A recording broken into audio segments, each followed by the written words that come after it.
Hi everyone, this is the LEGO Minecraft The Nether Lava Battle set. It's a set with one minifigure and 3 other named characters. And here's a look at the back of the box. Let's open the box and see what's inside. In this box we got these 2 unnumbered bags, this 6x8 orange plate that's not part of any bag, as well as these instructions that I will not be using. Let's put everything together.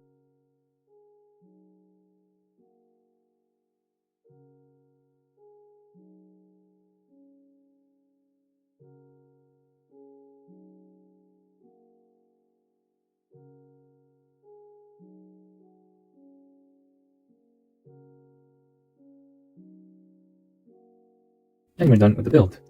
We get Alex here with an interesting facial expression, a sword, as well as this whip with this thing attached to it, as well as this extra tall skeleton in black. I like the printing done on the skeleton.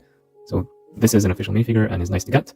The skeleton is also nice to get, although it's not an official minifigure. The set also includes these brick build characters, Strider and Blaze, and the build of Strider in particular is very interesting, the way it was put together using some clip pieces. And yeah, if you've seen the speed build, you'll find out like how it was done with some jumpers and so on. Very interesting techniques, and I really like the end result. And Blaze is also interesting with these yellow guns that I've not seen before. Everything can spin around quite nicely, so both of these are good to get, although again, not technically minifigures. And this guy has this piece on top so that Alex can ride him or her. And this piece is on a single stud, so if you remove it, it's easier to see the pattern done here. So that's pretty cool to see as well. I forgot to mention this, the skeleton gets this sword as well, which matches his color scheme, and this is done in the dark bluish gray, and I like the pattern done on the sword, so that's some nice attention to detail when it comes to part design by LEGO, and I appreciate that. When it comes to the main build, there's not much to see here. The color scheme is very consistent with dark red, orange, and a little bit of regular red throughout. You get one of these pieces that is on a jumper plate, and the idea is that you're going to remove it using this play mechanism as shown on the back of the box, although I'm not quite sure how reliable this thing is, so we push this thing in. It's more likely that this piece is going to break off rather than moving this piece out.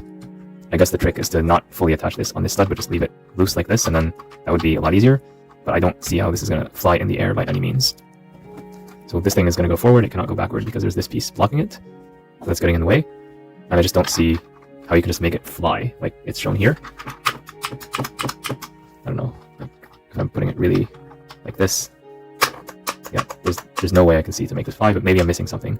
If you do know how to make this fly, comment down below. You got a little bit of a platform here where the characters can be put here for play purposes. So you can put this guy here, for example. That's what's shown on the box, and we can send Alex to fight them. And yeah, you can reimagine those scenes from Minecraft in real life for when your kid has no longer any screen time, or you yourself, because it's not good to stay in front of a screen your whole life. So yeah, it's a nice little playset. What you see is what you get here. There's no massive secrets or Easter eggs. This build was a little bit not obvious to do. Everything else is pretty obvious just from the box, and it's very easy to figure this out. You don't need a 3D view for this one. Just the box is sufficient to build this entire set.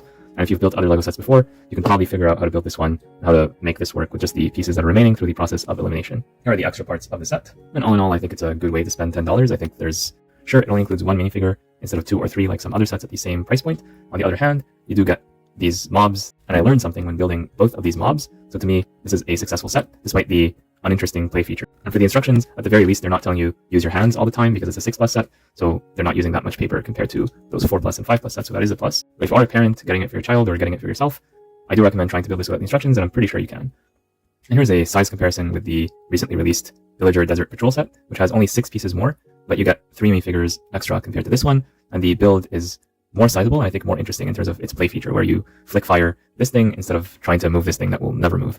So in terms of price and value, yes, $10 gets you this, but if you add $5 more, you get a lot more stuff in here. So it's up to you to decide which one you want, and actually, if you can't decide, you can just get both, and I know all these figures will work well together. Yes, they're different realms, but desert, lava, they're pretty related, they're both very hot, and you can actually put these on top of each other if you want and create an entire Minecraft world, just like the big 18+ set crafting box, which I also built without the instructions, so check out that if you haven't already. So yeah, those are my thoughts on this set. What do you think? Let me know in the comments down below, and be sure to like and subscribe for more amazing videos coming your way very soon.